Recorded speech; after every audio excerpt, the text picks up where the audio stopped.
Bueno, les voy a hacer una intentaré hacer breve introducción sobre este periodo en la historia argentina que es conocido como presidencias fundacionales, presidencias liberales, tienen distintos nombres, pero básicamente es el periodo que se inicia en 1862 y que termina en 1880. Bueno, ¿cómo llegamos a 1862?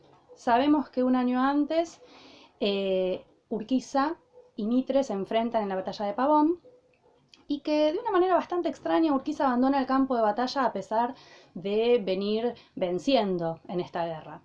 Eh, bueno, se supone que ellos dos pactan, Urquiza y Mitre, pactan que Urquiza va a volver al gobierno de Entre Ríos, su provincia, y que Mitre no va a hacer ningún tipo de intervención, pero Urquiza de esta manera también le da vía libre para unificar, ¿no es cierto?, al país con ciertas ventajas que Buenos Aires siempre había pretendido. Esto a Urquiza le va a costar bastante caro, ¿no? Él va a volver, como dije, a Entre Ríos, va a gobernar durante un tiempo la provincia, va a generarse muchos enemigos también que lo tildan de traidor. En algunas oportunidades otros caudillos del interior le piden ayuda porque todavía no están de acuerdo con el nuevo proyecto que se establece, pero Urquiza no vuelve a intervenir. En 1870, en su palacio, en el Palacio San José, que está en Concepción del Uruguay, es asesinado. Bueno, se supone que fue el autor intelectual de este asesinato, un tal Ricardo López Jordán, que después sospechosamente va a ser el gobernador de Entre Ríos, es el que lo manda a matar, ¿no es cierto? Uno de estos enemigos que se fue sumando Urquiza a lo largo de esos años en los que se retira de la vida política. Bueno, una vez entonces sacado de escena a Urquiza, comienza este periodo, en 1862, que da inicio a una etapa de 18 años. ¿Sí? Va a haber tres presidencias a lo largo de estos años, pero ahora de un país unificado, finalmente unificado después de décadas de intentos de unión nacional. Por primera vez en 1862 hablamos de la República Argentina. Dejamos de hablar de las Provincias Unidas, de la Confederación Argentina. Ahora hablamos por primera vez de República Argentina. Hablamos de un Estado que está unificado y que tiene una Constitución Nacional, la de 1853, la que se había redactado en ese congreso, propuesto por Urquiza, que ahora, con algunas modificaciones que había hecho Buenos Aires, servía para legislar o para dar, digamos, orden a este Estado nacional flamante. Hablamos entonces de la República Argentina. ¿Quiénes son estos tres presidentes que van a sucederse en estos años? El primero va a ser Mitre, el que ya hemos mencionado, que va a gobernar los 6 años estipulados por la Constitución Nacional. Luego va a asumir en 1868 Domingo Faustino Sarmiento, y finalmente, en el último tramo, en los últimos 6 años, Nicolás Avellaneda. Bien, ¿por qué se habla de presidencias fundacionales o presidencias liberales? Se habla de presidencias fundacionales porque, como dije, son las primeras que inician un Estado nacional. Para estos años muchos Estados nacionales se estaban formando, en Europa también, Alemania, Italia. Es algo que está ocurriendo en el mundo en general. Pero ¿por qué también se lo conoce como presidencias liberales? Bueno, porque estos nuevos gobiernos de alguna manera van a continuar con el ideario unitario. ¿Sí? Si bien aceptan, ¿no es cierto?, formar un Estado unificado con todas las demás provincias, la realidad es que Buenos Aires sigue estando un poco a la cabeza de todo y sobre todo, lo más importante, tenía el control del puerto, ¿no?, y de la aduana y de los impuestos que ahí se recaudaban. Entonces, todavía no podemos hablar de que se terminó el conflicto y que ahora están todos contentos. No, va a haber todavía grandes resistencias de antiguos federales que desde las provincias no están de acuerdo con este Estado nacional flamante, ¿no? Por lo tanto, va a haber todavía varios conflictos. Bueno, ahora, dicho todo esto, les voy a tratar de enumerar cuáles son esos conflictos o esas cuestiones que tienen que resolver estos gobernantes. En primer lugar, hay que organizar todo. Hay una Constitución Nacional, sí, establece que va a haber 3 poderes, un poder ejecutivo, un poder legislativo bicameral, un poder judicial, bueno, pero todavía eso no estaba armado, por lo tanto hay que armarlo. Hay que armar los organismos, legislar sobre esto, crear leyes. Es muy importante organizar administrativamente el país. Por supuesto que en esto es crucial que todas las provincias acepten la autoridad nacional. Y esto no es fácil, porque como dije, todavía hay muchos caudillos que están bastante reticentes a hacerle caso al poder nacional. Les puedo dar algunos ejemplos que después en otros videos voy a mencionar y voy a desarrollar mejor. Por ejemplo, caudillos como el Chacho Peñalosa, un riojano, o un catamarqueño que se llamaba Felipe Varela. Ellos van a intentar, como también les dije pidiendo auxilio a Urquiza, ir en contra de este poder central. Para el poder entonces, para el Estado Nacional era fundamental conseguir la obediencia y ser realmente una autoridad legítima, aceptada. Bueno, ¿qué se necesitaba para esto? Y bueno, se necesitaba mucha organización, oficinas públicas en todas las provincias, se necesitaba una cierta unión nacional, pero unión desde lo concreto, caminos que unieran las distintas ciudades con la capital nacional. Se debía establecer una presencia del Estado Nacional en cada pueblo de cada provincia. Por lo tanto, también era importante, por ejemplo, que existiera una oficina de correo. Era necesario también y fundamental mantener el control de la población y para eso había que tener una presencia policial. Con respecto a esto, con respecto a las Fuerzas Armadas, esto no existía todavía. El ejército estaba en formación y va a ser un proceso muy lento el de la formación del Ejército Nacional. Se inicia en este momento, pero recién van a pasar varios años para que se vaya creando el colegio militar y para que el ejército vaya cobrando fuerza, ¿no? Y vaya cobrando una estructura interna. Bien, entonces en primer lugar es muy importante, el primer punto que es crucial entender es que para estas presidencias es fundamental mantener el control y ejercer autoridad sobre el territorio del Estado y sobre la población. Bien, en segundo lugar, era también importante establecer una capital nacional. Todos dirán, bueno, Buenos Aires. Sí, durante décadas hemos visto que Buenos Aires había querido establecerse como capital nacional. Sin embargo, cuando eso fue algo muy concreto, muy cercano, la realidad es que Buenos Aires, las autoridades de Buenos Aires, el gobierno porteño, empezó a darse cuenta de que si la capital se establecía en la ciudad de Buenos Aires, iba a tener que entregar sus edificios públicos para que allí residieran las autoridades nacionales. Es decir, tenían que ceder espacios públicos y edificios públicos. Y eso no les gustaba. Claro, estos presidentes, como por ejemplo Mitre, que es el primero que se enfrenta con esta cuestión, dice, bueno, la capital va a ser Buenos Aires y va a tener que, este conflicto que está surgiendo va a tener que solucionarse. Se va a establecer una ley que se llama Ley de Compromiso, que más adelante en otro video les explicaré. Bueno, muy bien. Entonces el segundo punto era el conflicto conocido como la federalización de Buenos Aires, perdón, la capitalización de Buenos Aires, ¿sí? Eso es el segundo conflicto que surge a lo largo de estos años y que se tiene que resolver. Bien, en tercer lugar, y muy importante, es el conflicto que venía de larga data, que se conoce como el conflicto con los pueblos originarios. En este flamante estado existen lo que se llaman las fronteras internas. ¿Qué son las fronteras internas? Vendrían a ser esas fronteras muy, ¿cómo les puedo decir? Muy flexibles, muy vulnerables, que separaban el territorio del blanco con el territorio de los aborígenes.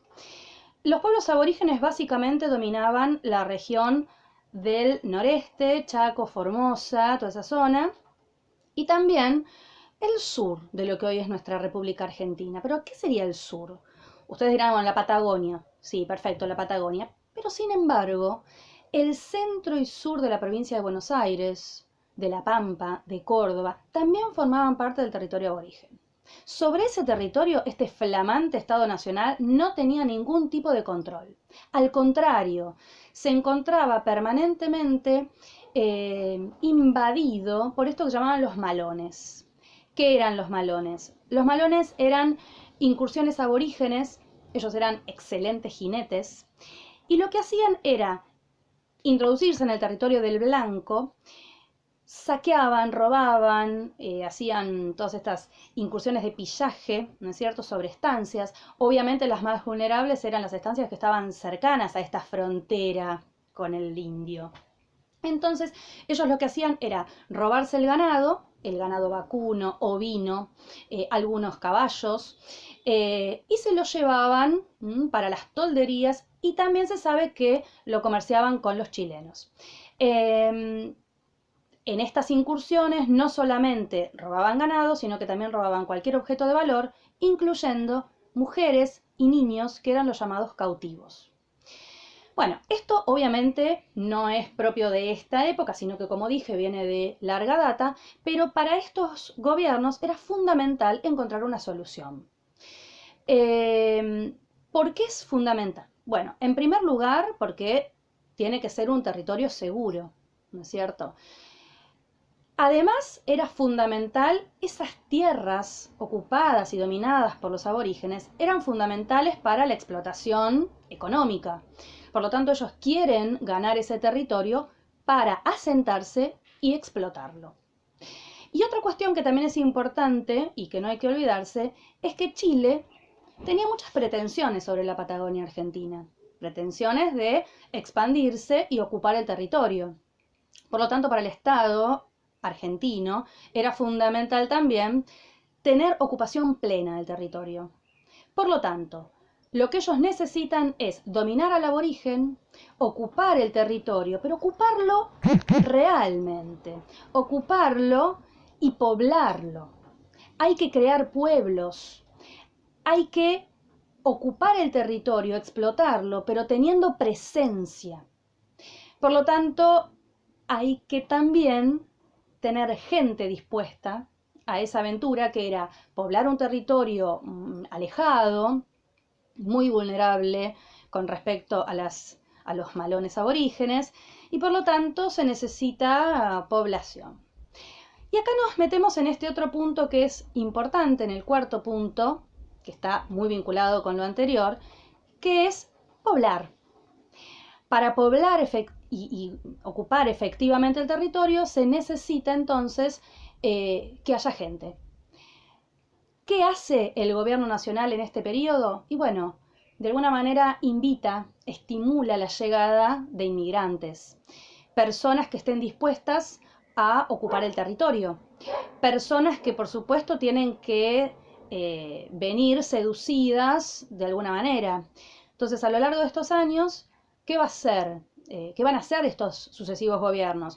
Y bueno, van a implementar políticas de captación de inmigrantes.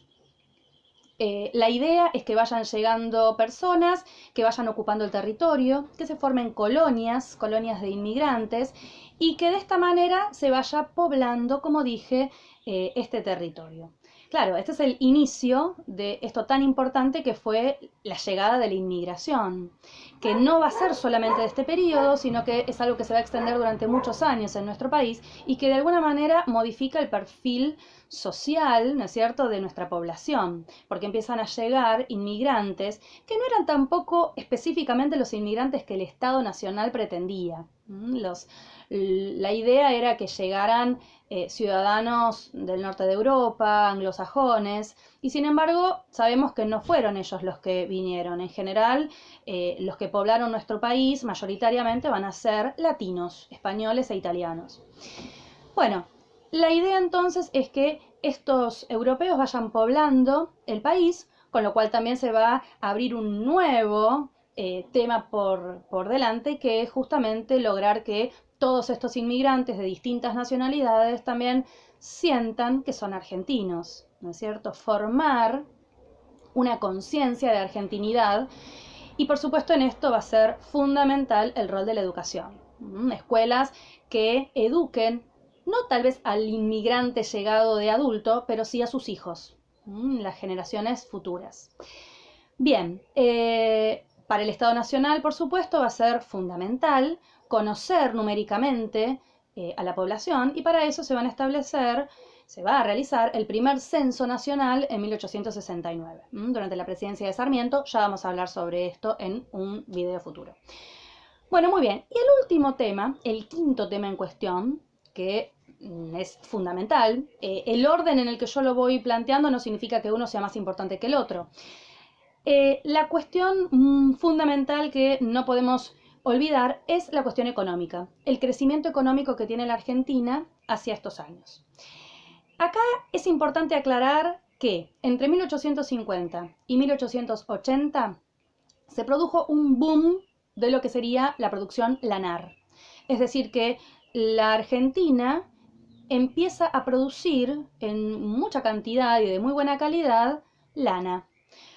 En el norte de la provincia de Buenos Aires y el sur de Santa Fe se establecen muchas estancias donde se cría ganado ovino y se explota la lana. ¿Quién compra esta lana? Bueno, hay por supuesto un mercado interno, pero sobre todo lo que le interesa a este Estado Nacional es la exportación, es decir, la venta hacia el exterior de la lana. ¿Quiénes son nuestros principales compradores en ese momento? Bueno, tenemos a Francia, a Bélgica, a Alemania. Nosotros competimos mucho con otros países en este rubro. Competimos con Australia, competimos con Sudáfrica. Entonces, claramente hay un interés a lo largo de estos 30 años de fomentar la producción de estas estancias. Bueno, claramente durante estos 30 años la producción de ovinos es muy importante y es algo que va a superar varias crisis, ¿no es cierto? Crisis internas, crisis del mercado exterior, ¿no es cierto? Una baja en la demanda, una crisis muy importante económica a nivel mundial que se va a dar en el año 1873. Sin embargo, esto lo pudo, esta producción lanar pudo sobreponerse. Sin embargo, hacia 1880 va a ir cediendo terreno al ganado vacuno, que hasta ese entonces estaba muy limitado hacia la zona sur de lo que ese entonces era Buenos Aires, pero sin embargo el ganado vacuno va a ir cobrando más importancia junto con la producción cerealera. Bueno, muy bien. ¿Qué es lo importante destacar en estas cuestiones? Bueno, en primer lugar, ya la Argentina se va perfilando como un país exportador de materias primas. Se va insertando lentamente en esta división internacional del trabajo, donde algunos países son claramente productores de manufacturas, como Inglaterra, como Alemania, pero va a haber un montón de países, generalmente periféricos, que están en los alrededores, como la Argentina, que se insertan como países productores de materia prima. Bueno, entonces, claramente, ya sea a través de la lana o más tarde a través de las carnes y de los cereales, la Argentina se establece como un país productor de materias primas. Bueno, pero, ¿qué es lo último que voy a decir en relación a esto?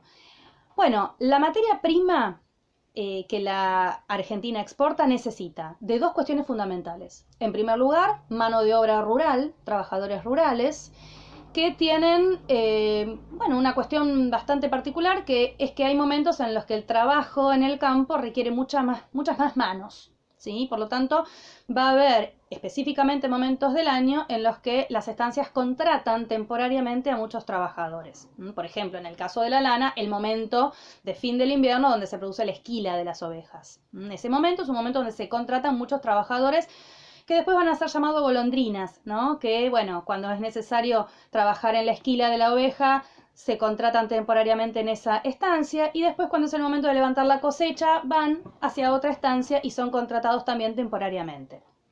Bien, en primer lugar entonces se necesitan muchas personas para trabajar y esto va a ser cubierto por la llegada permanente de inmigración. Pero en segundo lugar, también es necesario el transporte de esas materias primas hacia los puertos. ¿Cuáles son los puertos en ese momento importantes? Bueno, el puerto de Buenos Aires desde ya y también el puerto de Rosario. En este momento, Inglaterra empieza a aparecer como el país que puede invertir en el trazado y en la construcción de las vías férreas para cumplir este rol tan importante que es trasladar las materias primas hacia los puertos. Inglaterra entonces logra firmar contratos muy ventajosos para ellos para construir las distintas líneas férreas que unan distintos puntos del país con esos puertos que yo mencioné. El primer contrato se va a establecer en 1862, se va a establecer el ferrocarril central argentino que unía Córdoba y Rosario. Después de esto van a haber mucho más tendido de vías, pero siempre son vías que son como radiales, ¿no es cierto? Son vías que comunican distintos puntos, como dije, con los puertos, porque es lo que a Inglaterra le interesa, conectar esas materias primas que ellos empiezan a comprarnos con los puertos. El traslado tiene que ser económico, rápido y seguro.